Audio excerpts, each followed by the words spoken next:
Hello friends, welcome to Concept of Science. In my last video, I discussed various parameters of motion and there were three equations of motions. Those were used to solve some problems which generally come in the examination. In this video going forward, we have a topic force.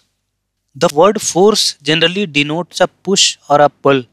Either you push something or pull something, you are applying force. In a hockey match, a player hits a stationary ball with his stick and the ball starts moving in a straight line. Another player deflects the moving ball in another direction and yet another player stops the ball. Sometimes a player simply pushes the moving ball to increase its speed without changing its direction.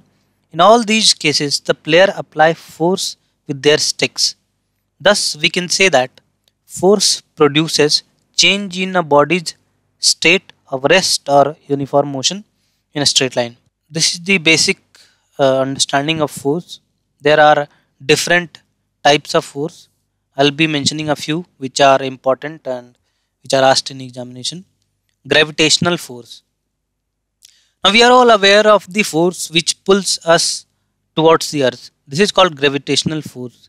In fact, the gravitational force exists between all bodies. The gravitational force is between all bodies which has mass. It acts between earth and moon, earth and us, between two humans. There is a very small, very feeble gravitational force in action. It is the gravitational force that holds the moon in its orbit round the earth and the earth in its orbit round the sun. So gravitational force is an important force. Newton gave law about gravitation also. That law is called Newton's law of universal gravitation. This law has an equation and explain this equation to you. You will get questions from this equation. Here F is equal to force applied due to gravitation. G is the gravitational constant.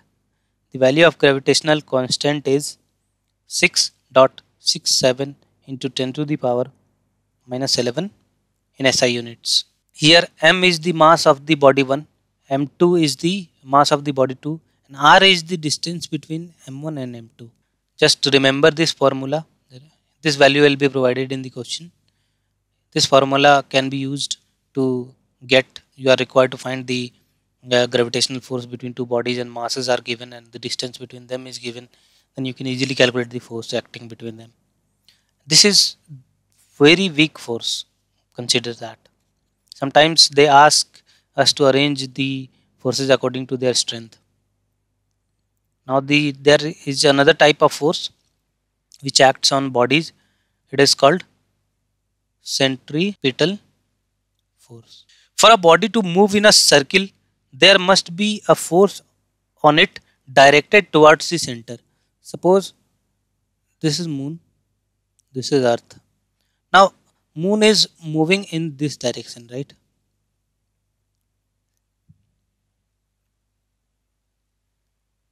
Moon is moving like this. For a body to move in this pattern around a body, there should be one force acting in this direction. This force is called centripetal force and is necessary to produce continuous change of direction in a circular motion. In case of moon, gravitational force between the earth and the moon acts as centripetal force. When a stone tied at one end of the string is whirled in a circle, the pull in the string provides the centripetal force. Suppose for example, you tie a stone and make it to rotate that stone here. So what happens that this string, the force that string is applying to the stone is the centrifugal force on that stone. Now there is another type of force acting on a body in a circular motion which is called centrifugal force. Earlier was centripetal, this is centrifugal. This force is supposed to be acting on a body revolving in a circle. Centrifugal force is equal and opposite to the centripetal force. Coming back to the earlier example, the force that is acting on this body in outward direction is the centrifugal. This is centripetal force. And this centrifugal force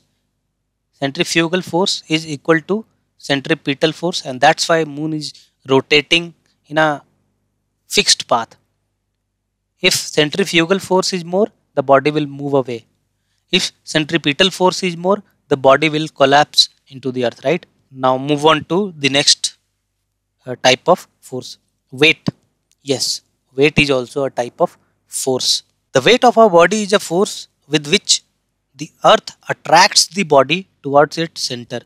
The weight of a body should not be confused with its mass, which is a measured quantity of matter contained in it. When we say that a person weighs 60 kg, we are actually describing his mass and not weight. The mass of a body is a constant quantity, whereas its weight varies slightly from place to place on earth. Because the earth is not a perfect sphere, the distance from of the body to the center is variable if you move from equator to pole. That's why the weight of the body is different at the equator and different at the pole, because the distance of that body from the center of the earth changes. The reason is earth is not a sphere. That's why this happens. Suppose a body of mass, constant mass is placed on earth, this weight will be more compared to that same mass placed on moon, because the gravitational force by moon is less. The weight of body is maximum at the poles, because the variation in weight is due to the shape of the earth. Second, the rotation of the earth about its axis. The earth is not a perfect sphere but bulges at the equator. The equatorial radius is more than the polar radius by 21.5 km. Therefore, from Newton's law of gravitation, we calculate the force value. So here this variable is changing when we are moving one body at one place of the earth and then moving that body to the pole. As this is reducing, this is inversely proportional to the force. Force is inversely proportional to the radius. So if the radius is decreasing, force will increase. From the Newton's law of gravitation, it can be seen easily that also, due to rotation of the earth, a body on the surface of the earth revolves in a circular path, and therefore a centrifugal force acts on it. The centrifugal force is zero exactly at the poles and maximum at the equator. Since the centrifugal force acts outwards, it reduces the effect of gravitational pull, and hence a body weighs minimum at the equator. The weight of an object is also less at high elevations than sea level. For example, an object would weight less in Shimla than in Mumbai. It can also be shown that the weight of an object should be less inside a mine, because the mine is deep and it is closer to the center of the earth. The weight of a body can also be expressed in terms of acceleration due to gravity, g. The weight w of the body and mass m is given by a product of m and g. It can be used to solve many problems. One more very important type of force we should discuss is friction. This is a negative force. It acts opposite to motion, but very important. Friction is the force which opposes the relative motion of two surfaces in contact. Friction plays an important role in our lives. It is friction between the ground and the sole of our shoes that make people walk. Suppose you are walking on ice, so you will slide because ice and the shoe sole provides a medium where there is less friction and it is really difficult for you to walk. So on a rough surface, your foot is more firm, right? So this is the benefit of friction. The force of friction that acts when a body is moving on a surface is called sliding friction. Suppose this is a body. If it is moving and the friction is applying in this direction, then this is called sliding friction. If the body is standby, then the force acting on this body is static friction. The amount of sliding friction depends on the nature of the two surfaces and not on the area of contact. However, it also depends on the weight of the body, moving body, heavier objects experience more friction. Suppose there is a question that a brick is placed like this and like this. In which of the following there will be more friction? So as these are the same bodies and friction is not not acting according to the surface area, so both of them the friction will be same. Suppose there is a cylinder.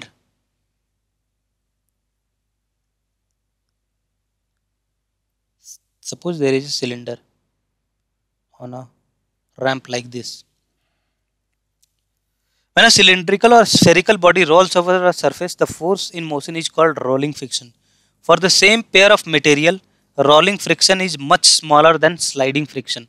Suppose we used a brick, the amount of material that is present in the brick used to make a cylinder. So when we slide this brick on a surface and when we roll this cylinder on a surface, the friction opposing the motion of this cylinder will be less, and that is why the invention of wheel created a very easy medium for people to transport things, because the rolling friction is less, there is less opposed to the forward motion of the body. While friction is necessary in some circumstances, it becomes a nuisance in others. Friction in machine waste energy and also cause wear and tear. This friction is reduced by using lubricants and ball bearings. Like in the cycle, we use ball bearings and in also use lubricants. I would like to share with you one important thing. Graphite is a very good lubricant at higher temperatures. You should remember this. What happens that at higher temperatures, approximately above 1500 degrees Celsius, every other lubricant that you see around, like grease, they vaporize. At that place, graphite is used because the melting point is graphite is far higher than the 2000 degrees Celsius. So what happens that if you apply graphite and the heat is very high, 1500, 1600, then also the lubricating effect of graphite keeps the machine rolling. So I thought that you should know this. This is the end of the video. I don't want to make very lengthy videos. So hope this discussion helped you. Subscribe. I'll be making similar more videos. The topic of the next video will be Newton's laws of motion. Thanks for watching. Please subscribe.